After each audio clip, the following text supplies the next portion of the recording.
Alors, dans cette capsule, nous allons apprendre à manier des grandeurs qui sont des produits ou des quotients de grandeur physique.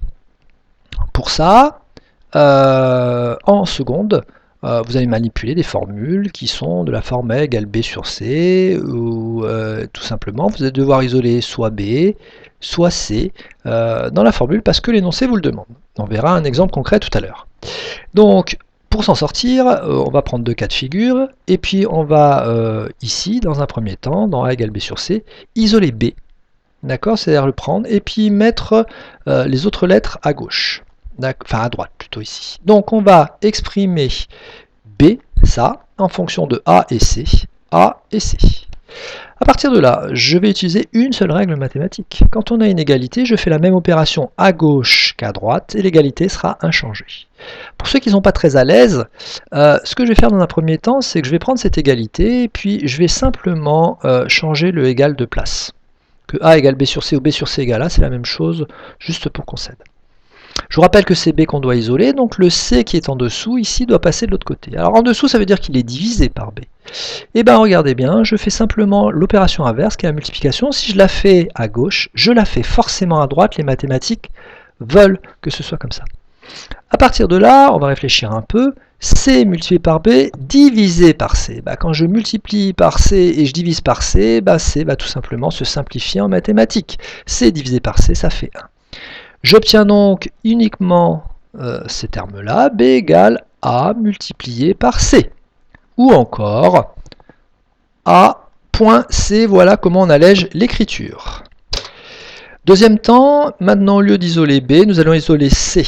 Donc exprimer C en fonction de A et B. On va justifier notre calcul pour donner l'expression ici à la fin. Dans un premier temps, on a égal B sur C. Et je vais faire la même chose, sauf que je vais réécrire pour l'instant, et puis je vais faire une opération qui va me permettre, dans un premier temps, avant d'arriver au calcul final, de me mettre C au numérateur. Alors, vous allez me dire, au numérateur et au dénominateur, je vais m'arranger, je multiplie par C, et de ce côté-là, je vais multiplier par C également. Qu'est-ce qui va se passer? Comme tout à l'heure, plus haut, je peux simplifier par C, il est en haut et en bas. À partir de là, qu'est-ce qui va me rester? Il va me rester C fois A égale B. Alors vous allez me dire, mais j'ai encore le A qui est là, j'ai pas le C. Comme c'est multiplié par A, je continue, je divise par A.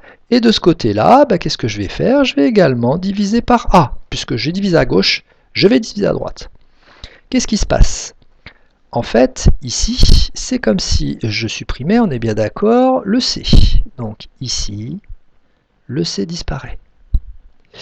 Et ma barre de fraction ici reste. Donc en fait, ici, je peux simplifier également par A. Je vais donc avoir C qui va être égal à B divisé par A. Je vais réécrire ici pour que ce soit plus évident.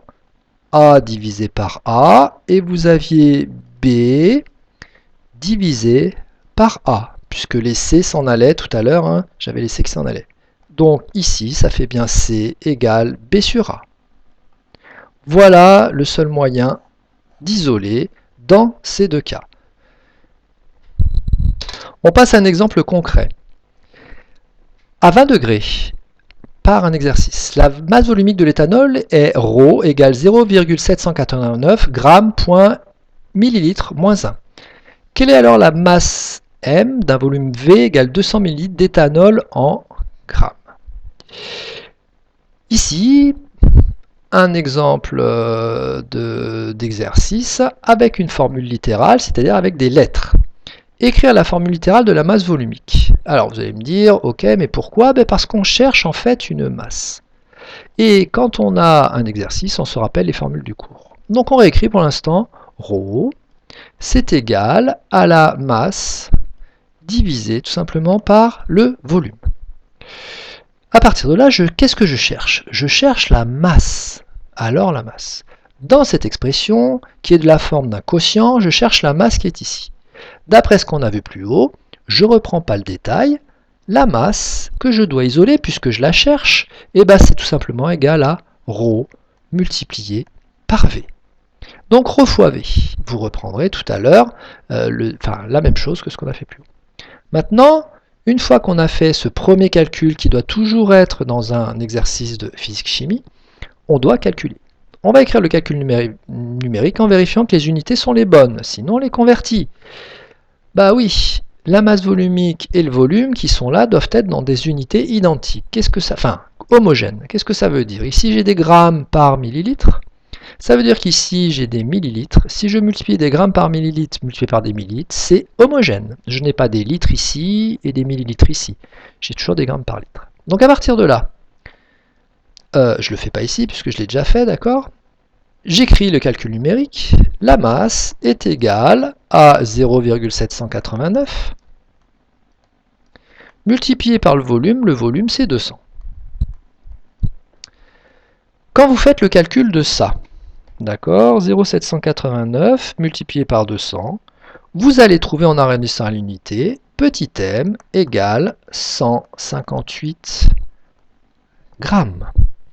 Voilà comment on fait un calcul, et surtout la partie qui m'intéresse, c'est la partie calcul littéral ici, où vous isolez un terme d'après l'exercice. Maintenant, pour vous entraîner au calcul littéral, vous faites la suite de la fiche, et vous allez justifier à chaque fois vos calculs littéraux, c'est-à-dire avec les lettres, en utilisant la règle des mathématiques qui veut que quand on fait une opération à gauche de l'égalité, on fait la même à droite, et inversement. Je vais vous aider. Pour la première ici, vous avez un produit. Donc, on a déjà traité le produit. Et nous, ce qu'on veut isoler, c'est U. Alors, je vais faire pour les U, par exemple. Donc, vous avez P égale U fois I. Vous voulez isoler U. Donc, encore une fois, comme vous le voulez à gauche, vous pouvez changer l'égalité de place. Ça ne change rien. Et puis maintenant, comme on isolez U et que c'est multiplié par I, l'opération mathématique que l'on doit faire ici, c'est l'inverse. Donc si je divise ici de ce côté-là, je divise de ce côté-là, et je simplifie ici. J'ai donc U qui est égal à P divisé par I. Si vous avez ici I à isoler, bah vous faites exactement la même chose qu'avec U, en remplaçant U par I, etc. Et vous avez ça. La justification, vous la ferez donc plus bas. Voilà.